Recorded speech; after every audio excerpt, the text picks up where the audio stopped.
Hello दोस्तों, मैं सत्यम स्वागत करता हूं आपका बाजार पर्स चैनल पे।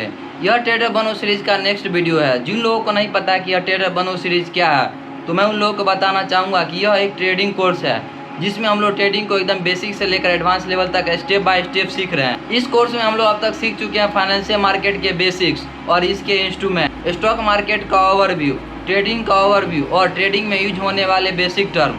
यानी कि हमने अब सभी बेसिक चीज़ों को सीखकर ट्रेडिंग और इन्वेस्टिंग का बेसिक फाउंडेशन स्ट्रॉन्ग बना लिया है। अगर आपने पीछे के सभी वीडियोज़ को नहीं देखा है तो सबसे पहले जाके उन वीडियोज़ को देखिए और अपने ट्रेडिंग फाउंडेशन को स्ट्रॉन्ग बनाइए। तो सभी बेसिक चीज़ें सीखने के बाद अब बारी आती है स्टॉक मार्केट में पैसे लगाने की। हम लोग सिर्फ कंपनी के नाम पे तो पैसा नहीं लगा सकते हैं, या फिर हमें लगता है कि इस कंपनी के शेयर का प्राइस ऊपर जाएगा, इस उम्मीद में भी हम लोग पैसा नहीं लगा सकते। स्टॉक मार्केट में 1 रुपया भी लगाने से पहले हमें मार्केट को एनालिसिस करनी होती है। अगर आप बिना एनालिसिस किए मार्केट में पैसा लगाते हैं तो इसका मतलब है कि आप गैम्बलिंग कर रहे हैं। इस तरह से आप मार्केट से 1 रुपया भी नहीं कमा सकते और उल्टा अपना सारा पैसा गंवा देंगे। आज के इस वीडियो में हम लोग सीखेंगे कि मार्केट की एनालिसिस कैसे करते हैं।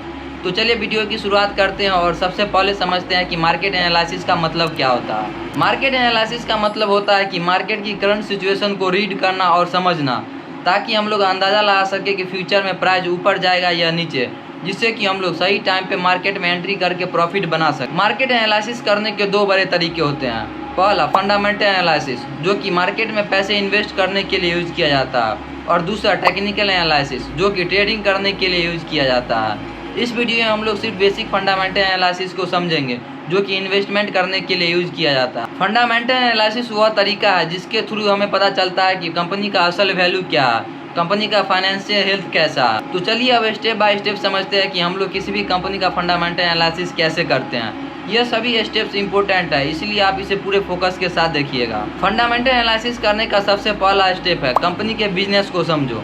कंपनी के बिजनेस को समझने के लिए देखो कि कंपनी क्या करती है, कंपनी का मेन प्रोडक्ट और सर्विसेज क्या है, कंपनी के रेवेन्यू के सोर्स क्या क्या है, मार्केट में कंपनी का कंपटीटर्स कौन कौन है, और फ्यूचर में कंपनी का ग्रोथ है या नहीं। तो अब कंपनी के बिजनेस को समझने के बाद बारी आती है स्टेप 2 की, जिसमें हमें कंपनी के प्रमोटर और मैनेजमेंट को चेक करना होता है। देखो कि कंपनी में प्रमोटर का होल्डिंग कितना % है। 50 से 70% होल्डिंग कंपनी के लिए स्ट्रॉन्ग साइन है। इसका मतलब है कि प्रमोटर को अपने बिजनेस पे भरोसा है, इसीलिए वो खुद लॉन्ग टर्म के लिए इन्वेस्टेड है। फिर मैनेजमेंट का ट्रैक रिकॉर्ड चेक करो, देखो कि कोई फ्रॉड या फिर कंट्रोवर्शियल हिस्ट्री तो नहीं है।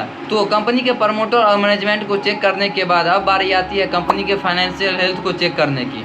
कंपनी के फाइनेंशियल हेल्थ चेक करने के लिए हमें इन 3 चीज़ों को देखना होता है। सबसे पहला कंपनी का रेवेन्यू चेक करो, देखो कि कंपनी का रेवेन्यू हर साल बढ़ रहा है या फिर स्टेबल है। फिर कंपनी का नेट प्रॉफिट चेक करो, देखो कि हर साल कंपनी का नेट प्रॉफिट बढ़ रहा है या फिर घट रहा है। तीसरी चीज चेक करो डेट टू इक्विटी रेशियो। यह रेशियो यह बताता है कि कंपनी ने अपने बिजनेस को चलाने और ग्रो करने के लिए ज़्यादा पैसा किससे लिया है, डेट यानी कि लोन से, या फिर इक्विटी यानी प्रमोटर और शेयर होल्डर से। 1 से कम डेट टू इक्विटी रेशियो किसी भी कंपनी के लिए स्ट्रॉन्ग साइन होता है। कंपनी के फाइनेंशियल हेल्थ चेक करने के बाद अब आ रहती है स्टेप 4 की, जिसमें हमें कंपनी के कुछ इंपॉर्टेंट रेशियो को देखना होता है। जिसमें से सबसे पहला रेशियो है EPS, stands for earning per share. यह रेशियो यह बताता है कि कंपनी अपने हर एक शेयर से कितना प्रॉफिट कमा रही है।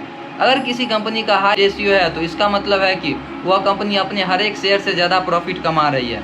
अगर वहीं किसी कंपनी का लो रेशियो है तो इसका मतलब है कि वह कंपनी अपने हर एक शेयर से कम प्रॉफिट कमा रही है। नेक्स्ट रेशियो है PE रेशियो। PE रेशियो यह बताता है कि इन्वेस्टर किसी कंपनी से 1 रुपया कमाने के लिए उस कंपनी को कितना रुपये पे करने के लिए रेडी है, एज कम्पेयर टू उस सेक्टर में जितने भी कंपनियां हैं। किसी भी कंपनी का हाई PE रेशियो यह बताता है कि इन्वेस्टर उस कंपनी से 1 रुपया कमाने के लिए उसे ज़्यादा पैसा पे करने के लिए रेडी है। इसका मतलब है कि फ्यूचर में उस कंपनी की ग्रोथ की उम्मीद ज़्यादा है। थर्ड रेशियो है ROE, return on equity. ROE यह बताता है कि शेयर होल्डर ने कंपनी में जितना पैसा लगाया है उस पैसे पर कंपनी उन्हें कितना प्रॉफिट कमा के दे रही है। 15 से 20% ROE अच्छा माना जाता है। नेक्स्ट रेशियो है ROC, stands for return on capital employ. यह रेशियो यह बताता है कि कंपनी अपने टोटल कैपिटल से कितना प्रॉफिट कमा रही है।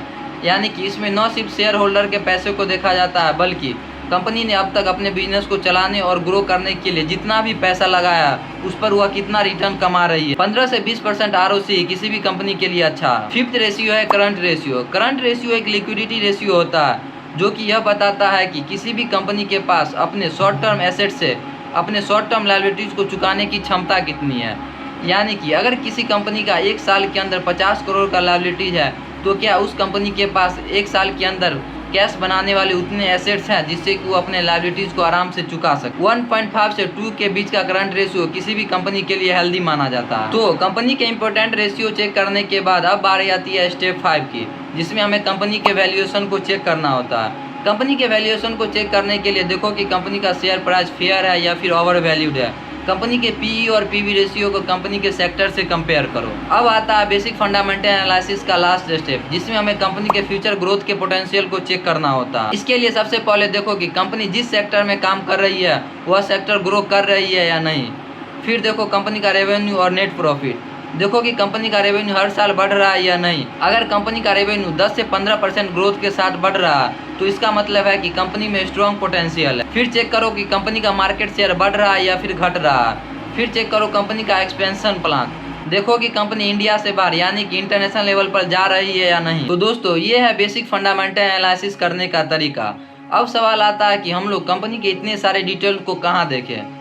तो किसी भी कंपनी का फंडामेंटल एनालिसिस करने के लिए आपको बहुत सारे वेबसाइट्स मिल जाएंगे, जो कि कुछ इस तरह Skinner.com, मनी कंट्रोल, टिकर टैप और NSE और BSE का ऑफिशियल वेबसाइट। इन वेबसाइट्स की सबसे अच्छी बात यह है कि फंडामेंटल एनालिसिस करने के लिए आपको इन्हें 1 रुपया भी पे करने की जरूरत नहीं है। अगर यह वीडियो आपको एक बार में उतने अच्छे से समझ में नहीं आया तो इसे दोबारा से देखिए और नोट्स जरूर बनाइए। अगर वीडियो हेल्पफुल लगी हो तो इस वीडियो को लाइक करो और शेयर करो इसे अपने दोस्तों के साथ जो भी ट्रेडिंग को सीखना चाहते हैं। सब्सक्राइब कर लो इस चैनल को ताकि ट्रेडर बनो सीरीज का एक भी वीडियो आपसे मिस ना हो और साथ में हमारी एक स्ट्रॉन्ग ट्रेडिंग कम्युनिटी भी बन सके। तो मिलते हैं नेक्स्ट वीडियो में, तब तक के लिए कीप लर्निंग कीप ट्रेडिंग।